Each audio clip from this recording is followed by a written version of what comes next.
Adajan police સ્ટેશનના લૂંટ with અપહરણના ગંભીર ગુનામાં નાસ્તા ફરતા રીઢા આરોપીને પકડી પાડતી ખટોદરા પોલીસ સર્વેલન્સ ટીમ.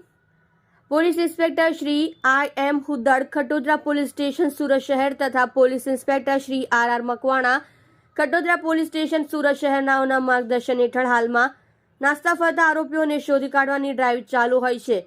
અનુસંધાને તારીખ 5/3/2024ના રોજ સર્વેલન્સ સ્ટાફના police sub inspector U.N. Jadeja તથા સ્ટાફના પોલીસના માણસો ખટોદરા પોલીસ સ્ટેશન વિસ્તારમાં પેટ્રોલિંગમાં હતા. તે દરમિયાન રઘુવીરસિંહ મહિપતસિંહ તથા બળવંતસિંહ ધીરુભા તથા woman police constable Kinjalben Gandabhai નાઓને બાતમી હકીકત મળેલ કે સુરત શહેર અડાજણ પોલીસ સ્ટેશનના લૂંટ વિથ અપહરણના ગુનામાં વોન્ટેડ આરોપી વિશાલ ઉર્ફે વિકી 25 વાનખેડે, જે હાલમાં ખટોદરા કોમર્સ સર્કલ પારો ઉભેલ છે, જેને શરીરે સફેદ અને વાદળી કલરનો શર્ટ તથા કાળા કલરનું જીન્સ પેન્ટ પહેરેલ છે, જે બાતમી હકીકત આધારે આરોપીને પકડી પાડી કાયદેસરની કાર્યવાહી કરી સદર આરોપીને સુરત શહેર અડાજણ પોલીસ સ્ટેશન સોંપવા તજવીજ હાથ ધરી હતી.